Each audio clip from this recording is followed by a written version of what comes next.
As you guys What? What? This is me explaining carbon what load shedding is for the first time. This is like, okay, for the West as an American, this is so foreign to us. What do you mean that you're turning off our power and our hot water because And the water?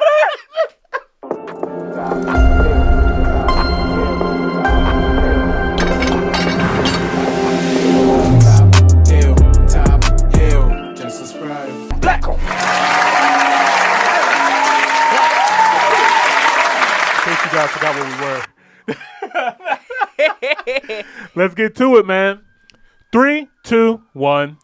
Top Hill, episode 227. Welcome to another episode of the Top Hill Live. This is your boy, Mr. Top Hill Live, a.k.a. Imani Raw. And I am D. Carmen. D. Carmen in the building. Yes, sir.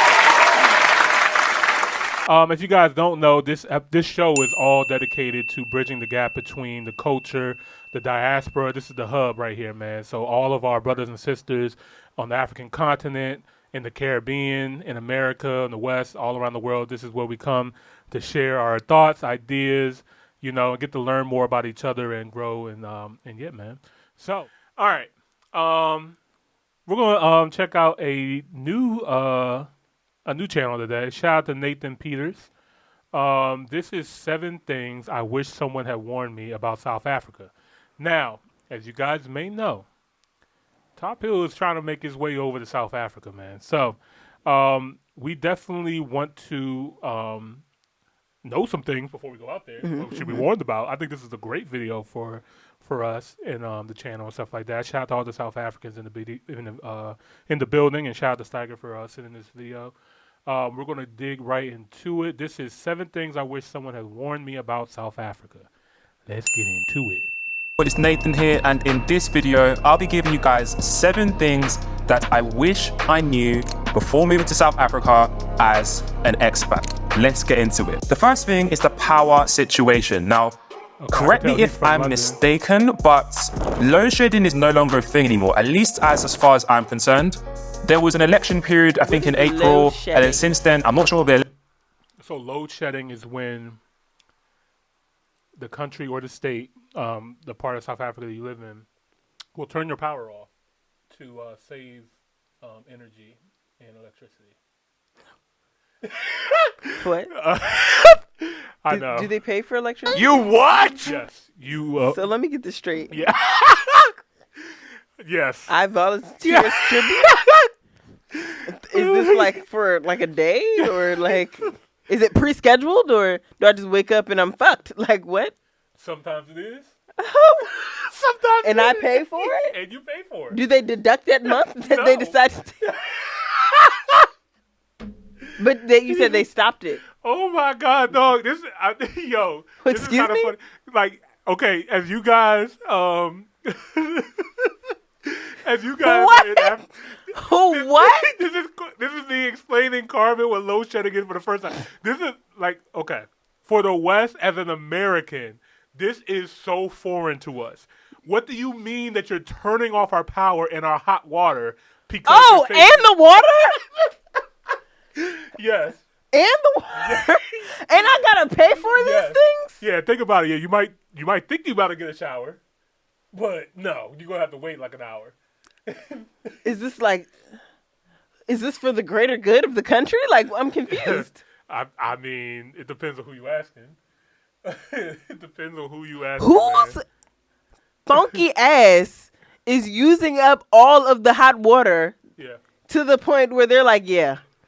Now, Steiger said it hasn't happened in a while. Now, the fact that it was ever a thing is egregious. Like, what? Yeah, it's a thing. Now, I would say when I was in Kenya, they don't have that. From my understanding, when I was in Nairobi, multiple countries do this? Oh yeah. What? Yeah. Oh my gosh. This is not just a South African thing. No. Oh my God! Please don't let the Americans hear it, because don't ever. Oh my God! The way I would set fire to the closest Pepco facility. It goes off for 2 hours. I would. Somebody is going to pay for the things. Oh. What? Yeah. You did what?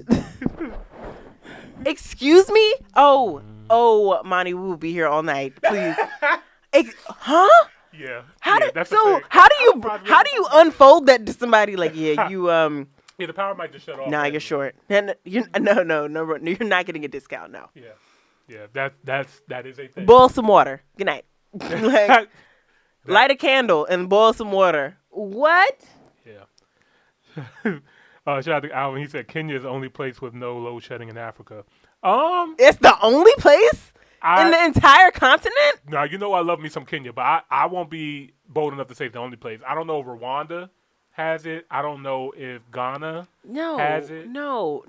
Why does anyone have that? See, this is our American brain. Like, I see, this is a great video because, yeah, we do need to be explained this. But yeah, this does happen. In some countries. Wait a minute. Wait a minute. Is there a pro to this con? Like, can someone tell me in the con? Like, It's cheaper. how much?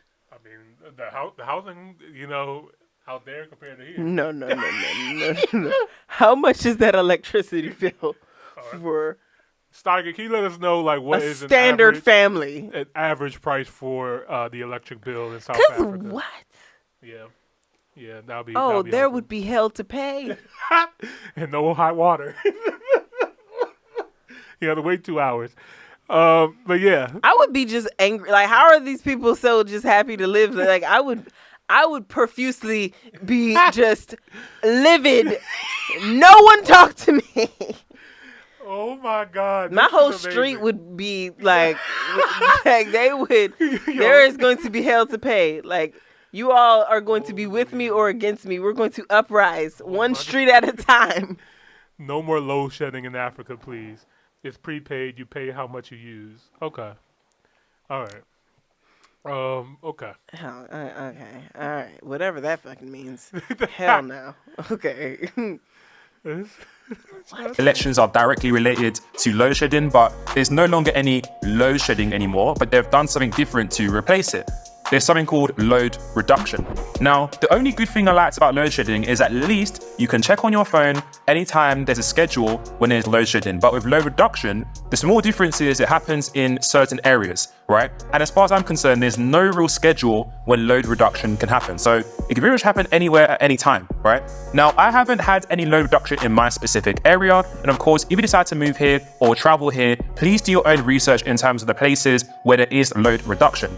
Now, what I have faced and what continues to happen is outages. In my complex, there has been random outages that have left me up to a whole day without power.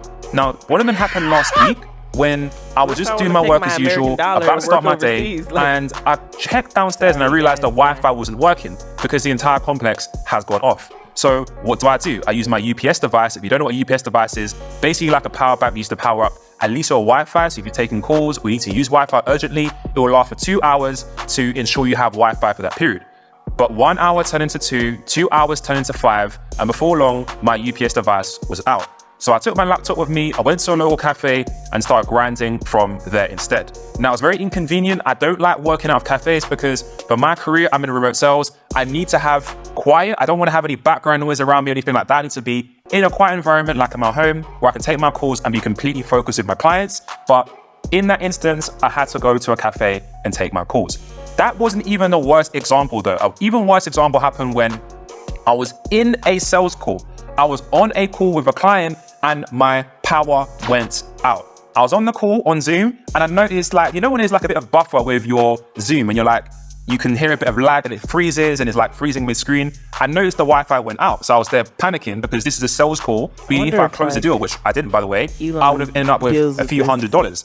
And what I did, I used my hotspot to try and use the Wi-Fi from my phone. Unfortunately, the door didn't close. I can't tell whether it was because of the power situation or this wasn't for him. But that was a very unprofessional and very inconvenient time for me, especially for me who's running a remote business and needs to have Wi-Fi continuously to make my business work. Okay, power situation is a problem here. I can't really complain about it though, because the thing is, I'm living in Africa. You know, there's going to be problems in Africa. I can't expect this place to be paradise. It comes. Sir, that's not Africa. That's Africa. That's Ecuador. what is he must have been tired or sleepy or something. Like, cause Africa over here. Africa over there. I was like, When did Africa get that small? And when did Africa fit into South America? But anyway, all right. So what is going on? Because you bring up a valid point, Monty. That is Ecuador. It's actually Ecuador. right outside of Colombia. Shout out to Colombia. So Steiger said, so what causes load shedding is that the system gets overwhelmed, and so it has to shed the load. So then, let's say my area will lose power for 2 hours. Then when it comes back. So what do we do here? We don't do that here. What? we don't do that here. What kind of power do we have? Because A lot. yeah. Yeah, we got a lot. Alvin said Kenya leads in renewable energy in the entire continent. So, and then Steiger said it will go off in Carmen's area. Then when it comes back in Carmen's area, it will go off in Imani's area. So basically, like, if you live in a different town in South Africa and whoever in your town is overusing it, it would go off and then I'll get power. But this is a common thing, or like, cause I know Pepco like goes out every now and again. Yeah. But because of like stuff happening. So, from what I'm hearing, there's three things: there's load shedding, there's load deduction, and there's outages.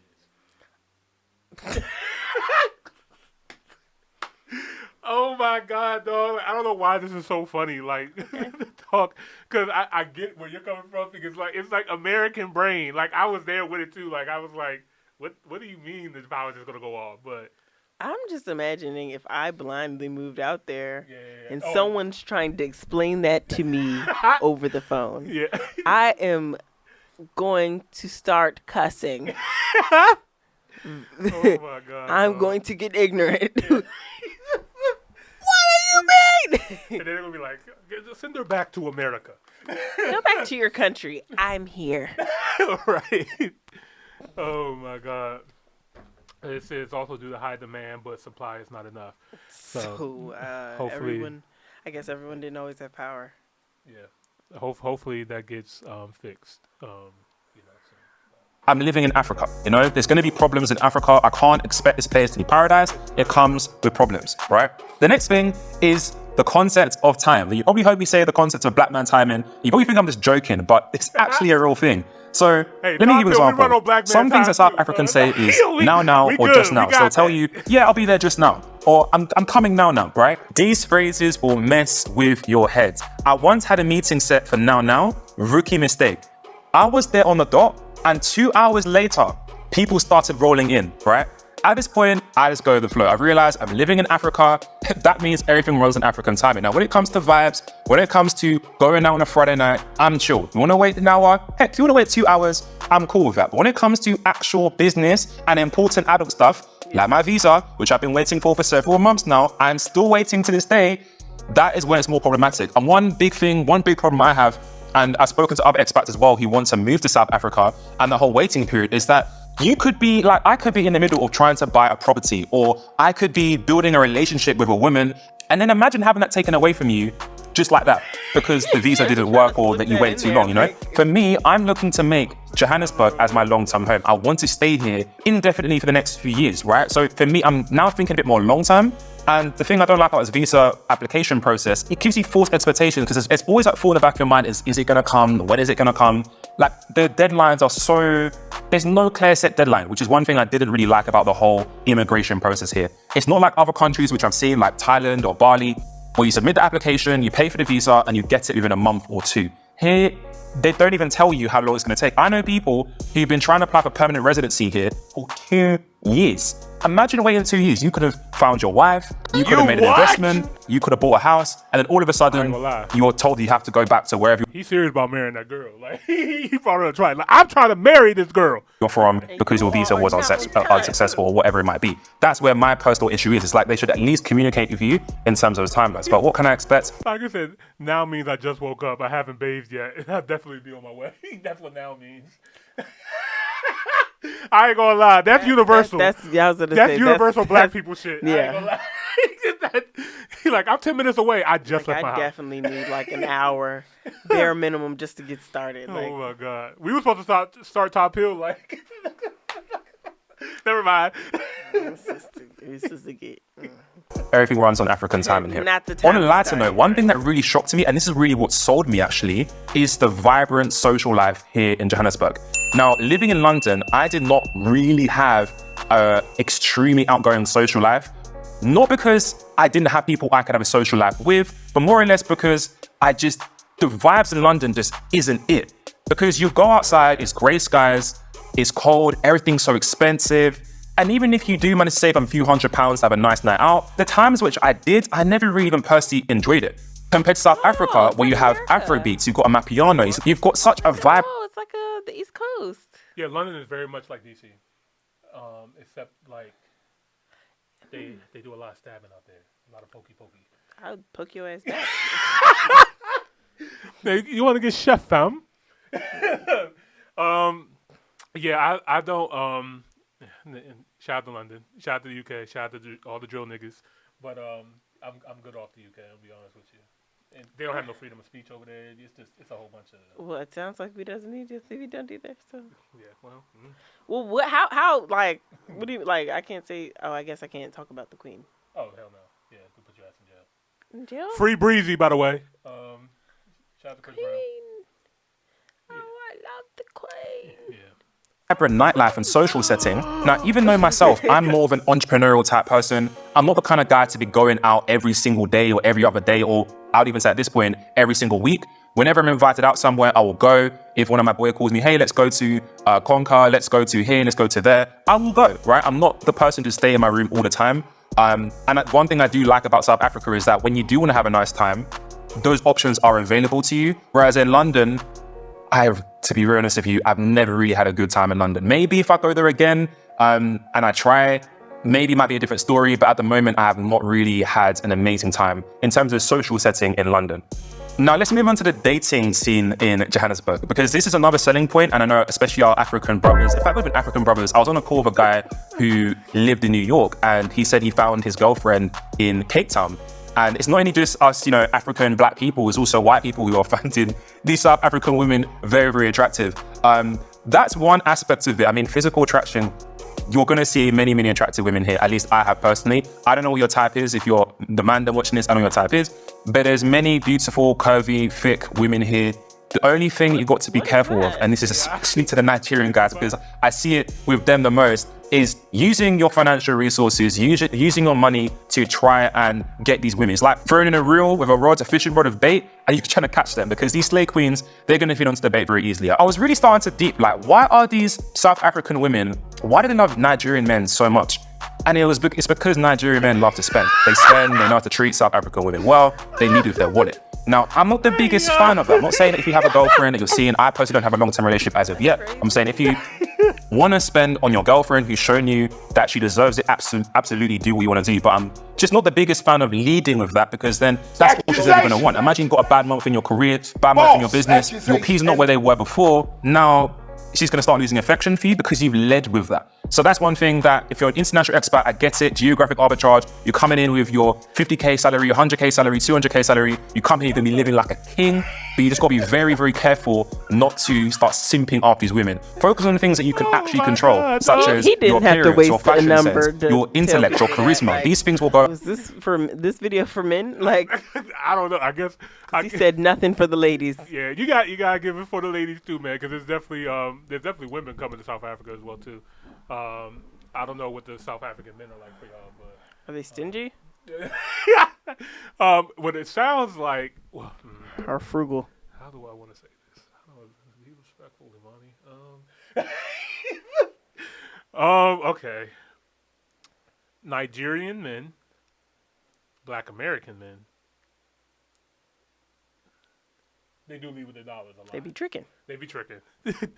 They be tricking a lot, man. And so when you tricking and then supply and But it demand, ain't tricking if you got it. it ain't tricking if you got it. But yeah, I mean, it is what it is. The game is the game, man. Like if you're going over there trying to flash, like he said, your 50K, Your pounds. 100K, salary, then that's what you're going to get. You don't get that woman that's going to be, looking at your pockets and then, going to move on to the next one. But yeah, just, I don't know. Go find another podcast or show to learn about how to not be a simp. But anyway.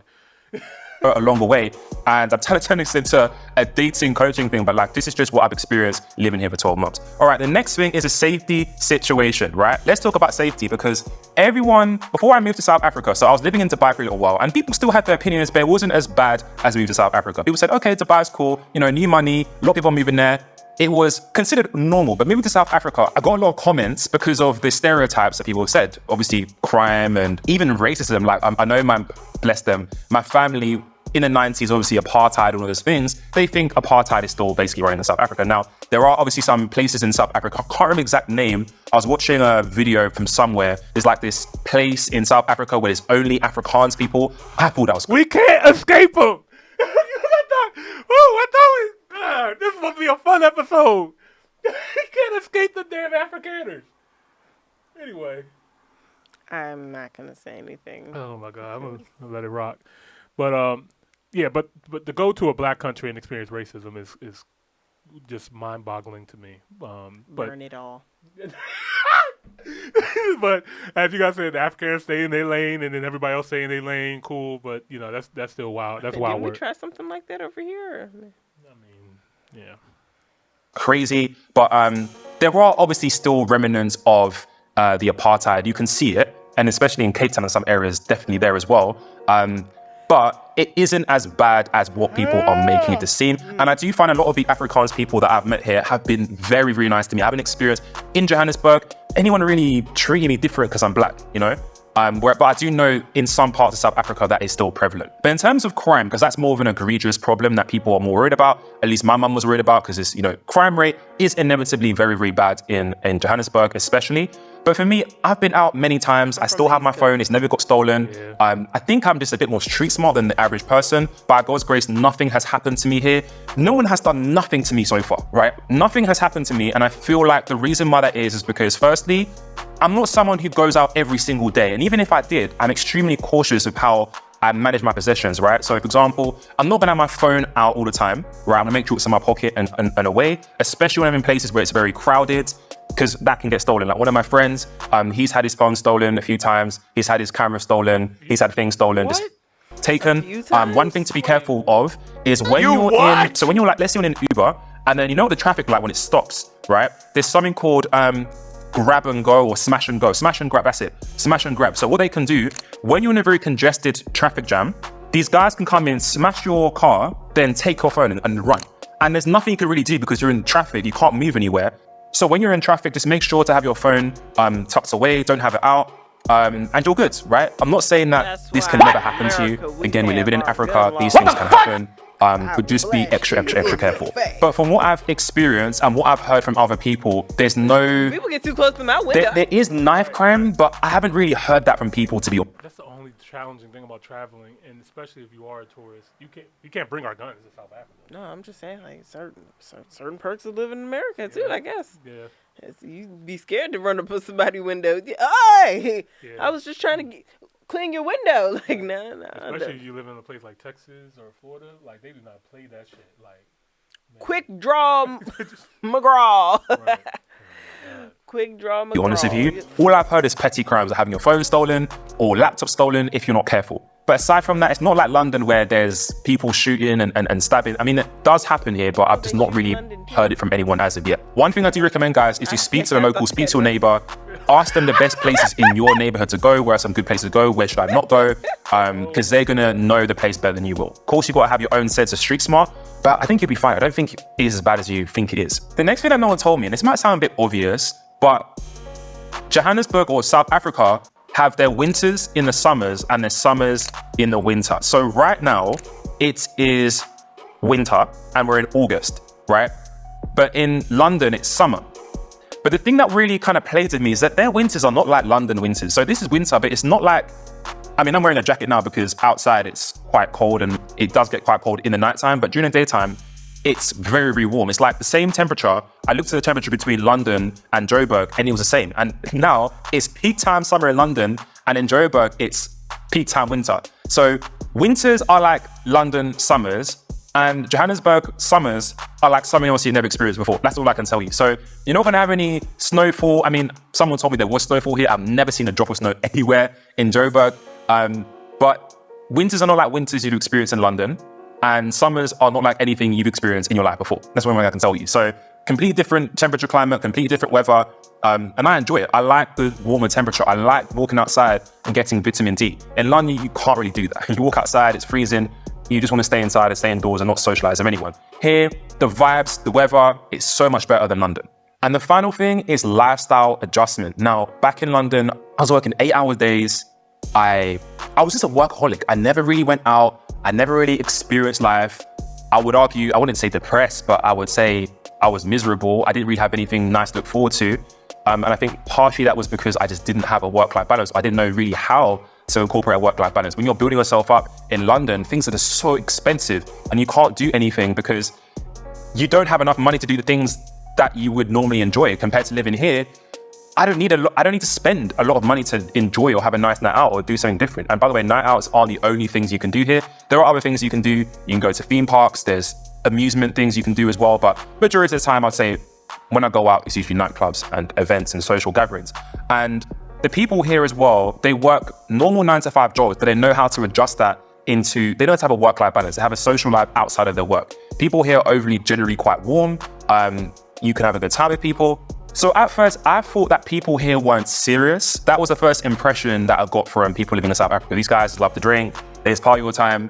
And I guess from the outside looking in, you can see from my perspective, because people here, more time, not everyone before someone throws a tantrum, but more time, people here love enjoying themselves. People love getting lit, right? But they do know how to balance it with their careers. People have stable jobs here. That's how I was thinking. How are they able to afford a section at tables and do all these kind of things? They have a 9-to-5 career. They have a job that's funding that lifestyle, but they know how to balance it. In my situation, I didn't know how to balance my work life with my personal life. And it's something I'm still adjusting to, but South Africans, they do it pretty well. And that's a good thing, because I feel like it's not good to just be working all the time and not have any social aspects of what you're doing. And I'm speaking for myself personally. I'm someone who works incredibly hard, but I feel like it's so nice and refreshing to take a break and do things with people that you enjoy being around or having a good time. And it's good to just take a step back, relax, enjoy life, enjoy the sunshine, explore a new place, and just create experiences. Living in South Africa has by far been the best decision I've made in my entire life. I made a lot of good decisions, but South Africa has definitely been the best. And it's been one of the most unorthodox ones, because you don't really hear anyone from the UK moving to South Africa. But the biggest reason I'll say is also the geographic arbitrage. You know, I'm earning in pounds, I'm earning in dollars, and sometimes even dirhams as well. And then taking that currency and spending here, you can live like a king or queen and have an amazing lifestyle. I'm speaking mainly to my African brothers and sisters here. I feel like you will have an amazing time here. The one thing I just got to advise you to have is a location-independent career.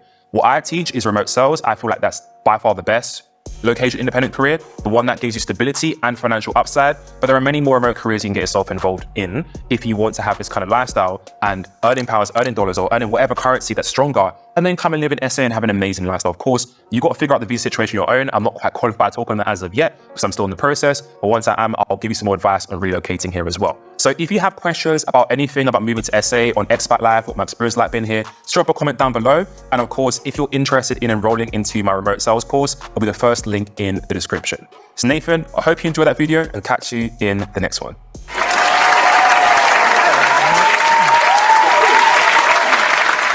Shout out to Nathan, even though you gave us 5 things, not 7.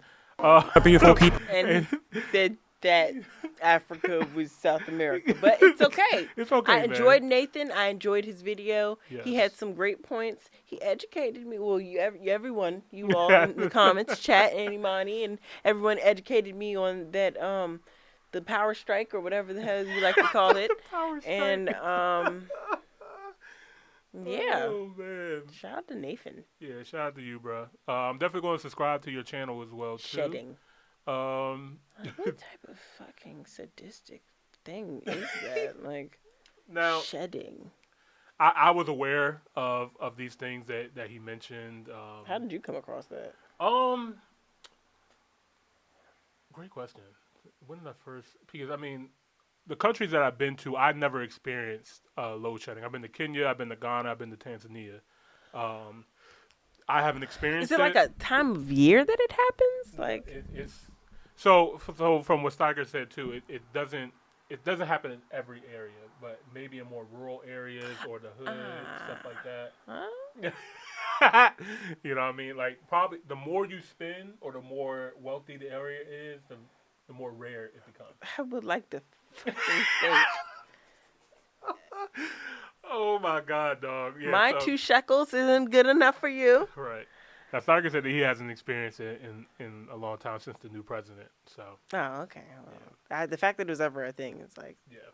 But, outrage. yeah, but shout out to South Africa, man. I feel like this is we've seen a lot from South Africa, but I feel like we actually have to be there to really understand it.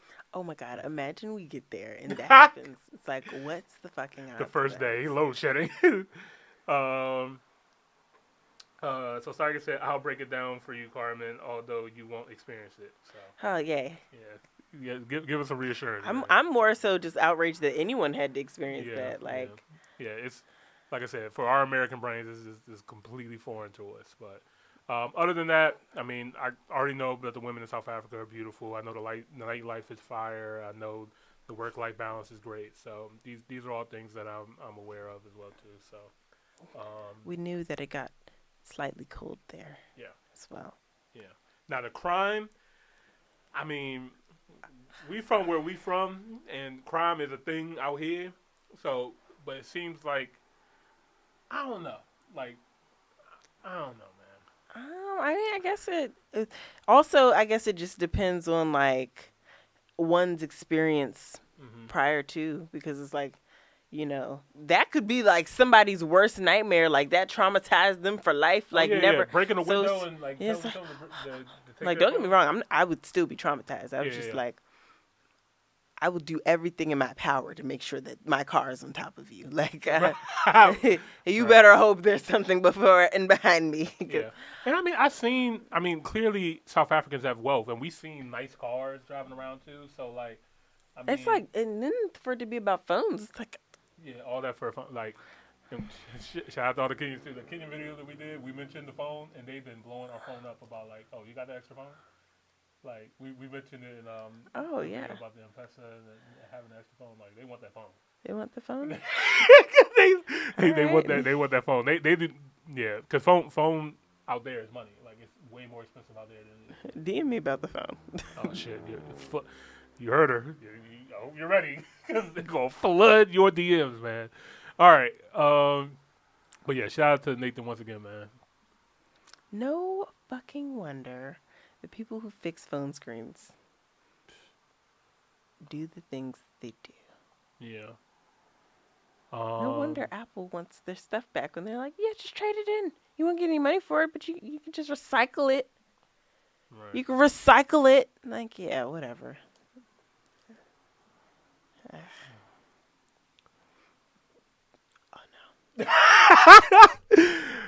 Alvin, I'm so sorry, man.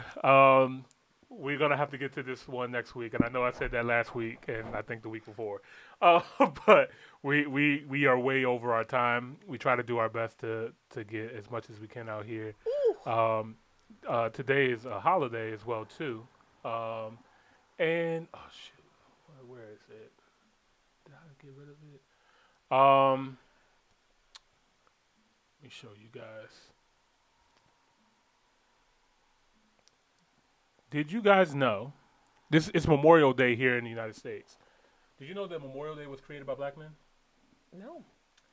So, the first Memorial Day was organized by free black Americans in 1865. 10,000 newly freed men, women, and children gathered to honor Union soldiers who fought and died for their freedom. They cleaned up burial grounds, held a parade, sang hymns, and gave thanks in what was called Decoration Day, now known as Memorial Day.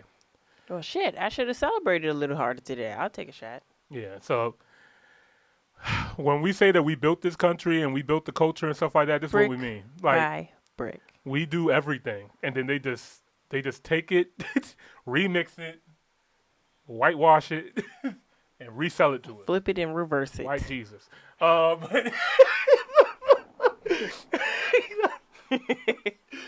But guys, thank you, Alvin. We'll just get well, I'll definitely make sure it's the first video that we do next week. So, but thank you guys so much for tuning in to another episode of the Top Hill Live. This is your boy, Mr. Top Hill Live, aka Imani Raw, And I'm the Carmen. and we'll see you guys next week. We out. Peace. Hill, top,